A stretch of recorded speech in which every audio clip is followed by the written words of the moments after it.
저는 탈무드를 통해 돈을 많은 말이 이상하네. 네, 저는 휴네스의 문화인류학자 이민영이고요. 제 옆에는 오늘도 전문가 두 분이 나와 계십니다. 네. 유대인 전문가 홍익희 교수님. 네, 안녕하세요. 네, 그리고 탈무드 전문가 김정환 대표님 나와 계십니다. 미스터 탈무드 김정환입니다. 네, 오늘도 유대인들이 절대 가르쳐주지 않는 비즈니스 성공의 비밀 탈무드 이야기를 하고 있습니다. 이 책에 총 11개의 교훈이 나와 있는데요. 탈무드에서 뽑아낸 11개의 교훈이 나와 있는데 이제 4부터 얘기해 보도록 하겠습니다. 교훈 4는 고용주의 돈을 허투루 낭비하지 마라 라고 되어 있는데 너무 당연한 걸로 생각할 수가 있지만 사실 오늘날 직장인들이 잘 못 지키고 있는 내용이기도 해요. 예. 뭐 복사용지를 집으로 가서 가지고 가서 쓴다든지 이런 거는 도둑질이다. 근데 그 성경이나 탈무드에서 반드시 이야기하는 게 강조하는 게 뭐냐면 아무리 작은 것을 가져가 도둑질은 도둑질이에요. 그렇죠. 예. 그리고 물질적인 것만이 아니라 근무 시간을 허투루 낭비하는 것도 고용주의 돈을 낭비하는 거죠. 시간을 도둑질하는 거죠. 네, 그들은 시간에 대한 관념이 굉장히 강해요. 예를 들어서 약속 시간에 5분이나 10분 늦는 게 상대방의 시간을 훔치는 거예요. 네.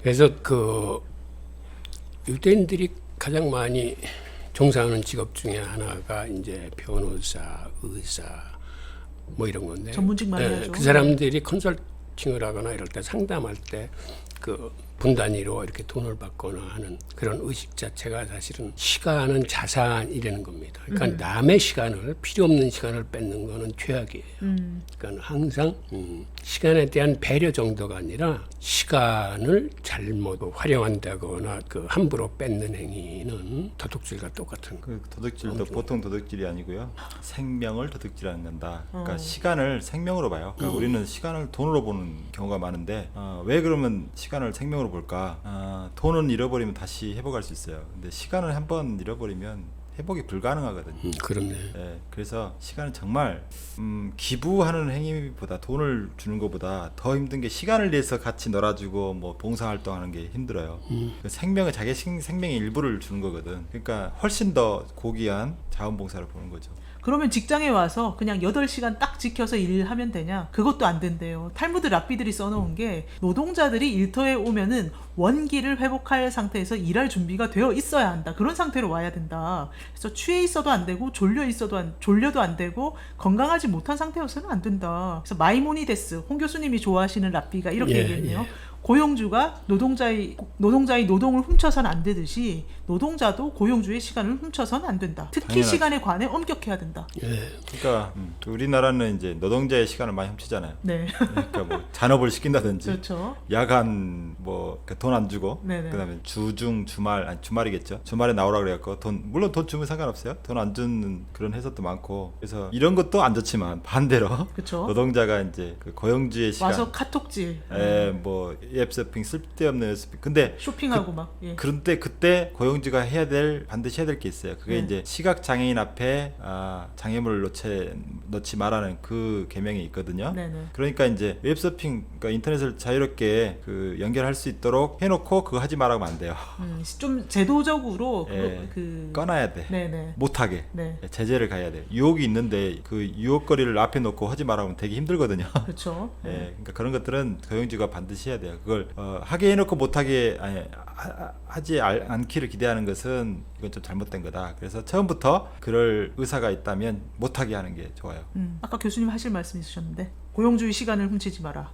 아까 사실 마이모니데스에 대해서 좀 얘기를 하려고 그랬는데 마이모니데스라는 랍비는 원래는 의사예요. 네. 그리고 그 의사와 관련된 서적을 굉장히 많이 썼던 아주 굉장히 훌륭한 의사인데 이 사람이 유명한 거는 당시 그 술탄의 주치의였을 뿐만 아니라 이 사람이 모든 방면에 탁월하기 때문에 그 당시 알렉산드리아의 그 유대인 공동체의 수장이었고 전 유대인 디아스포라 사회에 대한 영향력이 굉장히 컸습니다. 그런데 그 시기에 유대인들이 굉장히 힘들었던 시기였기 때문에 이 신비주의 종교인 카발라가 굉장히 득세를 했었어요. 네. 그러니까 카발라라는 거는 토라나 탈무드 공부를 통해서 하나님한테 접근하는 것보다 하나님한테 분명히 더 빠른 다가갈 수 있는 길이 있을 거라고 믿고 좀 신비주의적인 방향에서 그 종교 접근을 하는 겁니다. 근데 이러한 그 열풍이 너무 크게 보니까 이 사람이 강조했던 게 하나님한테는 그렇게 신비주의적인 그 통로를 통해서 빨리 접근하는 게 그게 좋은 일이 아니다. 하나님이 토라와 탈무드를 통해서 우리한테 가르치는 거는 바로 합리주의와 이성이다라는 걸 강조를 합니다. 그래서 이 양반이 그 신비주의의 어떤 그러한 것에 빠지려는 그 유대인들을 방향을 다시 이 토라와 탈무드로 이렇게 탔습니다. 그런 의미에서 유대교 사회에 있어서는 굉장히 중요한 랍비예요. 그래서 이분이 그 노동자의 노동에 대해서까지 말씀을 하신 참 재밌는 랍비였던 것 같아요. 그리고 여기 보면 또 현 직장 근무 중에는 구직 활동을 해서는 안 된다. 왜냐하면 고용주의 시간을 도둑질하는 거니까. 이런 것까지 이 책에 써 있습니다. 네.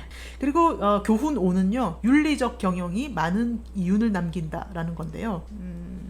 그 고대 랍비들은 기업과 사회와의 관계에 대해서 이렇게 얘기를 했다고 해요. 경제적으로 정직하고 공정한 거래를 통해서 지역 사회를 번영시킴으로써 이익을 얻는 것. 그런 개념이 있었다고 해요. 네. 그 사실은 윤리 경영이라는 게 현대 경영에서 나오고 그리고 이게 사실은 최근에 뜨고 있는 저건데 이미 탈무드에서는 그 옛날에 윤리 경영을 얘기를 합니다. 그리고 전편에도 봤지만은 고객 만족이라는 개념, 더 나아가서 고객 감동이라는 개념을 위해서 그런 것들이 탈무드 속에 녹아 있어요. 네, 한 기업이 미치는 영향력은 대단하거든요. 뭐 공동체 고용을 증대시키기 때문에 사람들의 삶을 안정시키고 또 세금이 또 많이 거치기 때문에 그 세금을 통해서 여러 가지 일을 할 수 있잖아요. 공공적인 일을 할 수 있잖아요. 그래서 그 공동체를 되게 윤택하게 만들죠.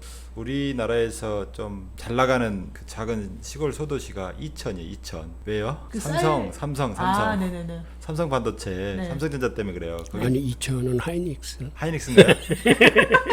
어디가 삼성인가요? 어쨌든 거기서 돈을 어마어마하게 이렇게 지방세로 내기 때문에 거기는 진짜 소득인데 복을 받아가지고 그래서 서비스도 좋고 그렇다고 그래요. 네. 그 옛날에 탈무드에서 뭐를 가르치냐면 과대 홍보, 과대 광고를 못해 가르쳐요. 그거는 사람을 소비자를 속이는 행위라고 해가지고 네. 그거를 굉장히 중하게 단속을 합니다. 그러니까 있는 그대로를 전달을 해야지 자기가 파는 상품을 돋보기 위해서 그것에 어떠한 과대성이 들어가면은 그거는 죄라고 가르칩니다. 또 하나 여기서 등장하는 개념이 이 부당한 호의라는 건데 부당한 호의라는 게 우리가 지나가는 인사말로 밥 한번 하시죠. 혹은 오늘 굉장히 이뻐 보이시네요. 뭐 이러한 상대방을 치켜 세우거나 혹은 이런 말을 우리가 쉽게 던지잖아요. 네. 그런데 실제로 같이 식사할 생각이 없으면서도 혹은 상대방에 대한 그렇게 큰 호감이 없이 상대방한테 어떤 칭찬의 말을 던진다거나 즉 자기 감정을 과대해서 상대방이 오해하게끔 하는 행동은 그건 죄라는 의식입니다. 그러니까는 지킬 말만 하라는 거죠. 이게 우리 현대인들이 다시 한번 새겨들어야 될 부분인 것 같아요. 또 하나의 사례는 저 같은 이 강사들은 가끔 뭐랄까요 과대 칭찬을 받아요. 네. 그러니까 이제 전 박사가 아니거든요. 네. 근데 박사라고 뭐 박사라고 이렇게 소개받는데 저는 박사가 아닌데 박사라 그러면 저는 이제 제 말 할 차례가 될 때는 전 박사는 아니에요. 뭐 이렇게 이야기하면서 가는데 어떤 경우에는 박사가 아닌데도 박사 소개하니까 그냥 모른 척하고 넘어가 버려요. 아이 뭐 그거는 부당한 호의라는 거죠. 사람들이 박사일 때 박사 아닐 때는 이 대접이 다르거든요. 저도 그런 경우에 꼭 아직 박사 못 받았고요. 곧 박사입니다. 이렇게 알려드립니다. 네네. 그러니까 그럴 때 슬쩍 넘어가는 거 그 네, 부당한 호의라는 거예요. 그렇죠. 그러니까 자기 것이 아닌데 좋게 이렇게 알려지는 것을 즐기는, 그러니까 그 교정하지 않고 즐기는 거는, 그러니까 특히 이제 그 네이버에 인물 소개라는 좀 유명하게 되면 인물 소개라는 게 있어요. 그쵸. 이제 그 뭐 학력이나 이런 것들이 좀 대표님도 올라가 계신가요? 아니요. 네. 그거 뭐 신청을 해야 되는데 아. 아직 신청 안 했습니다. 그래서 이제 그런 부분은 교정을 해야죠 반드시. 처음부터 거짓말을 하는 사람 진짜 나쁜 사람이지만 뭔가 소소한 약간 틀린 약간 정보들이 틀린 있는데 거. 예, 근데 그게 사람들한테 좋은 이미지를 만든다 그러면 그건 부당한 호의에 해당돼요. 근데 이제 눈 감는 경우들이 있는데 그러면 너의 양심이 틀렸다. 예, 그러니까 그런 비난을 들을 만하죠. 네. 그리고 그 제품을 팔 때 결점마저도 모두 다 밝혀라. 모든 걸 정직하게 해라. 이런 것도 있어요. 네. 그러니까 이제 그 인터넷은 물건 팔 때 사진 찍어주잖아요. 뭐 예를 들면 전 골프를 좋아하니까 골프채 팔 때 뭐 다 전체 사진 나오고 그 다음에 뭐 일부분 나오는데 약간 기스가 있는 부분도 찍어줘야 되고 약간 뭐뭐 패였으면 포인 부분도 이렇게 찍어줘야 되고 이렇게 해서 구매자가 정확한 판단을 할 수 있도록 도와줘야 되는데 이거 감추고 나중에 온 거 보니까 이게 아니야. 뭐 그쵸. 이렇게 되면 속았다. 탈무드가 사실 이런 윤리적 경영을 가르치기 때문에 현대 유통업이 대부분 유대인의 손에서 키워집니다. 그 예의 하나가 백화점인데 백화점이 사실 미국에서 크게 자리 잡은 배경에는 두 가지가 있어요. 그 당시 이러한 소매점이나 연세점이 막 많이 퍼져나갈 텐데 서로 가격 경쟁이 아주 치열했어요. 근데 유대인들끼리는 모여가지고 우리 심하게 가격 경쟁하지 말자. 오. 품질로 승부를 하자라고 하면서 다른 가게보다 훨씬 좋은 제품을 적정한 이윤에 유대인들은 이윤을 얼마 이상 더 붙이면 그것도 죄라고 생각을 해요. 그 생필품에는 6분의 1이라는 최대 이인 마진폭이 있었다면서요. 네, 그래요. 네. 그러니까는 그러한 품질과 가격 조건을 내건 다음에 절대 깎아주지 않는 백화점이라는 걸 탄생시킵니다. 그리고 해가지고. 이 백화점이 탄생된 배경에는 유대인들은 상대방이 사가지고 물건이 마음에 안 들면은 항상 환불해줬어요. 그게 서로 정당한 거래라고 믿었기 때문인데 백화점을 도입을 하면서 이 환불 제도를 시행을 합니다. 그래서 물건을 사고 마음에 안 들면 언제든지 백화점에 가서 바꾸는 거예요. 우리나라가 사실 환불 제도가 정착된 거는 그렇게 오래되지 않아요. 옛날에는 물건을 사도 갖다 주면은 이게 어디가 하자가 있어서 이걸 바꾸려고 하느냐 등등 해서 나름 까다롭게 그러는데 유대인들은 그렇지 않습니다. 무조건 어떤 상태도.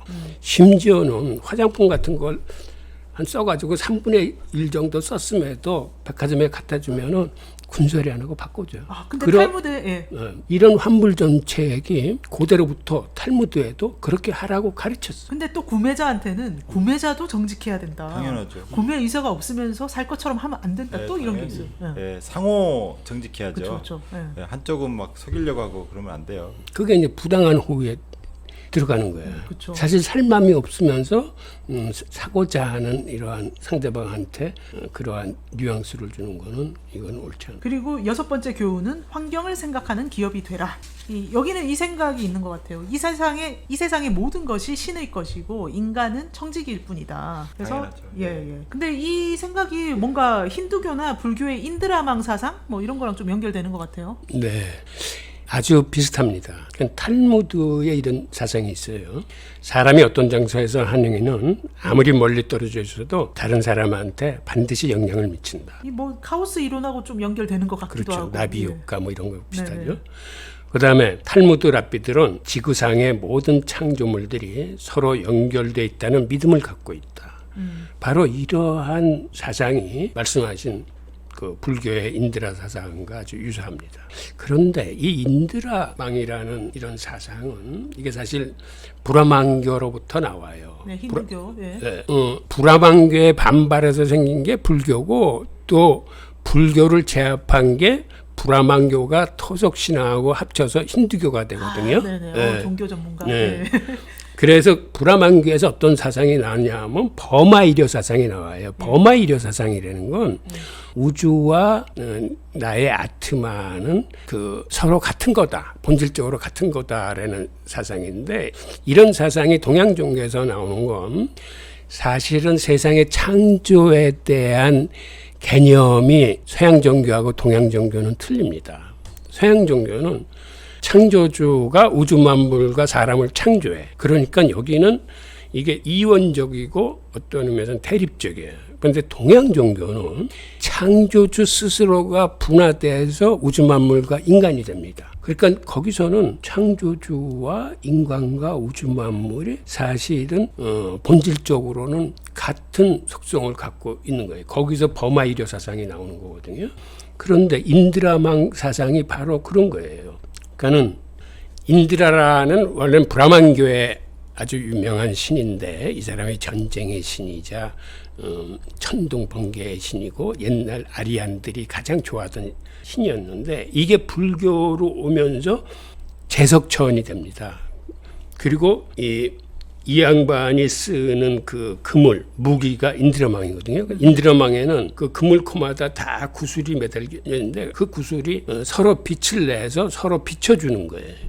그런데 인간 관계를 바로 인드라망의 관계로 불교에서는 얘기합니다. 특히 한경에 사람이 독립적 개체로 살아가는 것 같지만 실상은 이렇게 인드라망처럼 서로 연결돼서 서로 빛을 주고받고 도움을 주고받고 사는 연결된 관계라는 것을 얘기하는데 이게 탈무드에서 얘기하는 거하고 아주 흡사해요. 그 사상이. 그래서 탈무드가 우리가 보면 서양 종교인데 기독교하고 달리 탈무드에서는 동양 종교의 이러한 그 연기설, 그러니까 서로 이렇게 모든 세상의 존재들이 연결되어 있다는 이런 사상을 갖고 있어요. 동양 종교인데 이스라엘이 동양에 있어요. 맞아. 엄밀히 따지면 지금 우리가 부르는 서양 종교는 이게 셈적으로부터 나온 거예요. 네. 유대교, 기독교 그리고 나중에 이슬람이 다 아브라함으로부터 네네. 나온 셈적의 종교고 우리가 지금 생각하는 동양 종교 고대 조로아스터교, 브라만교, 불교, 힌두교는 사실은 저쪽 코카사스촌에 살던 그 쿠르카이라는 유목 민족이 그 중에 하나가 그 이란 공원에 내려와서 살았는데 그 사람들을 아리안이라고 부릅니다. 이란이라는 게 아리안의 나라라는 뜻이거든. 네. 지금의 이란 지역에서 살던 사람들로부터 나온 종교들 그 사람들이 인도로 들어가서 만든 게 브라만교 그리고 그 뿌리에서 나온 게 불교 그리고 힌두교. 근데 이거는 사실은 아리안의 종교이기 때문에 그 아리안들은 백인 유목민족이었어요. 그러니까 이게 셈족은 사실은 아시아계이기 때문에 동양인이고 뿌리가 이 아리아는 백인이기 때문에 서양인인데 종교 자체는 지금 우리가 인식하기에는 반대로 인식이 되는 거지. 아리안이 만든 종교는 우리는 동양 종교로 받아들이는 거고 셈족이 만든 종교는 서양 종교로 인식이 되는 거죠. 네. 그래서 이렇게 세상 모든 것이 신의 것이고 이 청지기다 우리는 이런 사고 때문에 랍비들은 이렇게 가르쳤어요. 필요 이상으로 취하지 말고 어떤 것도 낭비하지 말고 그리고 탈무드에 되게 놀라운 게 저도 이런 거 있는지 처음 알았는데 어떤 비즈니스가 대기 오염을 유발하는지 잘 알고 있어가지고 뭐 오염을 유발하는 업체들은 거주 지역에서는 멀리 떨어져 있어라 이런 것도 다 정해놨어요. 막 거의 도시 계획스럽게 뭐 동물 가죽을 무두질하는 작업장은 뭐 어디 있어야 되고 빵 공장과 염색 공장은 어디에 있어야 되고 또 수질 오염 소음공해 일조권 이런 것까지 탈무드에 다 규정을 해놨다면서요. 네네. 그러니까 그 상업이 발달하다 보면 간의 수공업처럼 이런 생산 업체들도 많이 생길 거 아니에요. 그러다 보면 상호 영향을 주고받을 수밖에 없으니까 서로 이렇게 피해를 안 입혀야 되잖아요. 그러니까 피해를 너무 심각하게 입힐 것 같으면 서로 이웃하지도 말아야 되고 위아래도 있으면 안 되고 그렇게 피해야 서로 공생할 수 있잖아요. 예, 그런 뭐 고약한 냄새를 풍긴다든가 뭐 이렇게 향기가 악취나 또는 뭐랄까요 또 뭐가 있죠 먼지 네. 뭐 이런 것들이 많이 나는 그런 것들은 다른 업체나 다른 뭐 그다음에 공동체에 피해가 안 되는 곳에 가서 공장을 세우고 그렇게 하라는 거죠. 그게 참 합리적이고 그런 것 같습니다. 제가 교훈 7에서 11까지 남은 부분을 읽어 드릴 테니까요. 이 중에서 정말 나 이것만은 꼭 얘기하고 싶다 이런 것만 얘기해 주시고 맞춰야 될 것 같습니다. 예. 교훈 7은 동업과 계약 체결과 채무의 규칙이고요. 교훈 8은 불필요한 경쟁은 피하라. 교훈 9는 평생 배워라. 교훈 10은 자선은 기부자의 목숨을 살린다. 교훈 11 비즈니스에 성공하려면 반드시 명성을 쌓아라.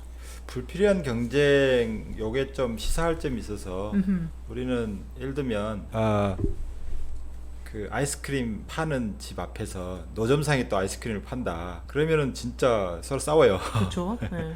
예, 근데 이게 가능하냐지. 경제 활동에 자유가 있는데 왜 내가 거기서 못해? 이렇게 주장하는 사람도 있고, 아니야, 난 내 구역인데 당신이 와가지고 나는 이 가게세도 내야 되고 종업원 인건비도 줘야 되는데 당신이 그렇게 앞에서 다 팔고 앉아 있으면 우리 손님 다 뺏어가면 나는 어떻게 되느냐? 그것도 또 일리가 있는 거죠. 우리 사회로 가져오면은 뭐 재래시장과 마트, 대형마트의 뭐 싸움 이런 것도 있고. 예, 네. 그러니까 그런 경우에 서로 경쟁할 때 그 공동체에 새로운 가치를 제한할 때만 이게 허용되지, 동종, 그러니까 예를 들면 아이스크림도 여기가 만드는 아이스크림이 뭐 옛날 버전이라면 여기는 새로운 버전이다, 이건 괜찮아요. 근데 전혀 똑같은 아이스크림 팔고 앉아 있으면 이제 힘든다는 거죠. 네. 불필요한 경쟁이라는 거죠. 경쟁도 그렇게 좀 뭐랄까요, 공동체의 합리적인 가치를 제시했을 때는 오케이, 하지만 그렇지 않을 때는 그러면 안 된다는 거죠. 저는 레슨십에 자선은 기부자의 목숨을 살린다. 이 부분을 좀 설명드리고 싶은데요.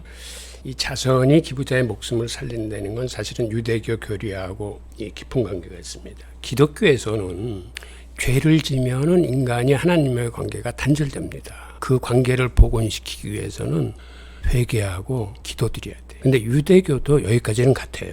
그런데 회개하고 기도드리는 거는 이게 사실 말로 다 때우는 거예요. 그 사람의 정확한 성의 여부를 알 수가 없어. 근데 유대교는 회개하고 기도하는 이외에 또 다른 하나를 해야 하나님하고의 관계가 회복돼요. 그 하나가 뭘까요? 자선. 네. 그 시나고그에 쿠파라는 헌금함이 있습니다. 자기가 죄 지은 것만큼 그 속에 헌금을 집어넣어야 돼요. 기본적으로. 그래야 죄 사함을 받아요. 이게 자선이 기부자의 목숨을 살린다는 개념이 중에 하나가 바로 그 개념이 들어가 있을 겁니다. 그래서 유대교는 고대로부터 쿠파에 돈이 빌 적이 없었어요. 그래서 유대인이면 누구나 그 쿠파에서 14개 먹을 거를 가지고 갈 수 있는 그런 시스템이 있었거든요. 그 다음에 이 체다카, 자선을 하는데도 이게 순서가 있어요. 이걸 아무한테나 이렇게 시행하는 게 아니고, 사람이 돈을 보면 어떤 순서로 도와야 될까요? 예를 들어서 내가 돈을 벌었어. 그럼 나는 누구부터 도와줘? 눈에 보이는 사람? 가난해 보이는 사람? 촌수가 가까운 사람? 맞아요. 그러니까 그게 맞아요. 나하고 가장 촌수가 가까운 사람은 누굽니까? 뭐 직계 가족이겠죠. DNA를 50. 직계 가족 중에서도 내 배우자야. 배우자는 영촌이에요. 네네. 그래서 배우자의 필요를 헤아려 가지고 배우자가 필요한 거를 제일 먼저 해주는 게 순서예요.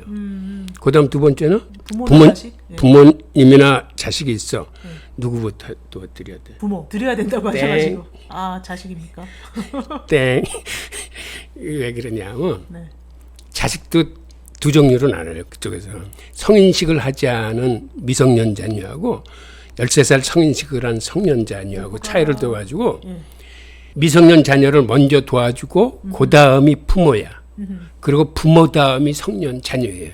이런 식으로 2천, 3천, 4천 이렇게 쭉 나가는 거예요. 이게 순서예요. 아하. 그래서 유대인 사회에서는 그 가족 기업이나 동족 기업이 많은 거예요. 그게 도와주는 순서이기 때문에.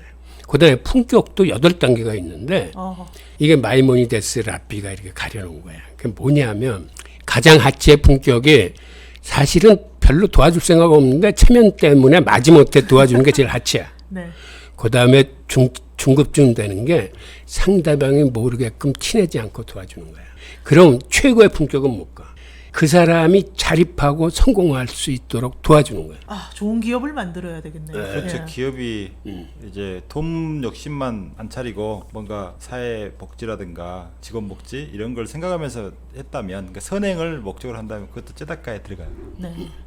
그러니까 특히 이 최고 단계 이 자선의 품격을 헤세드 정신이라고 불러요.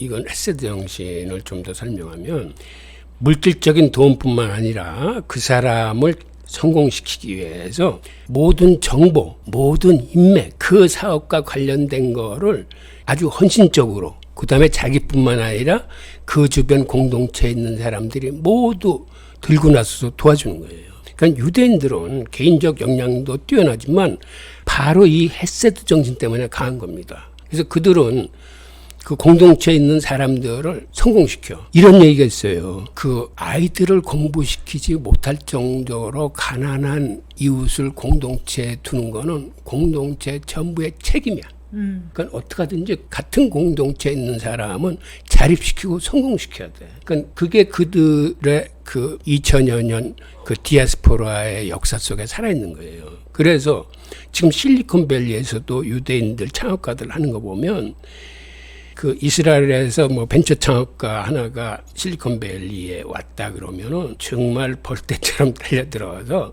엄청나게 도와줍니다. 그래서 미국 그 나스닥 시장에 상장되어 있는 그 벤처 기업수를 보면 이스라엘이 사실은 미국이나 중국을 제한 다른 나라 다 더한 것보다도 상장된 기업 숫자가 더 많아. 그런데 결국 이스라엘의 유대인이라고는 550만이 전 인구인데 거기서 무슨 기업이 그렇게 많이 나오겠습니까? 그 사람들이 그렇게 똑똑해? 근데 그 똑똑함보다는 미국에서 성공한 유대인 기업가들이 도와주기 때문에 가능한 거예요.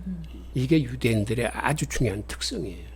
네. 잠깐만 조금만 더 말씀드리면 네. 자선할 때 두 가지 조건이 있어요. 하나는 반드시 내 돈이어야 하고 그 돈은 반드시 정직하게 번 돈이어야 돼요. 그러니까 그걸 이제 퓨어머니라고 할 수 있잖아요. 깨끗한 돈 그런 개념이 있어서 그렇게 도와야 그게 진짜지 남의 돈으로 그러니까 로빈훗 뭐 장길산 뭐 그다음에 임꺽정 같이 남의 그 재산을 털어서 도와주는 것은 우리는 뭐 의적이라고 하지만 실제로는 그건 정당한 제닷가는 아니고요. 그리고 그 돈을 뭐랄까 나쁜 짓을 해서 돈을 벌었다. 뭐 유흥업이라든가 이렇게 불법적인 활동을 통해서 번 돈을 가지고 자선하면 안 돼. 그 의미가 없습니다. 물론 이제 자선 받는 사람이야 깨끗한 돈인지 어쩐지 모르겠죠. 하지만 이제 그 돈의 어떤 벌어지는 경로는 기부한 사람 알잖아요.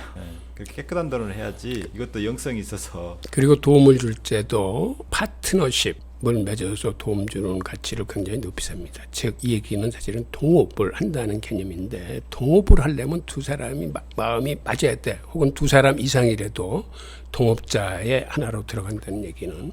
그래서 유대인들은 누가 창업을 하는데 저거 가능성이 있다. 싹수가 있어 보인다 그러면 제일 먼저 투자를 해줍니다. 그 개념이 바로 파트너십 개념이야.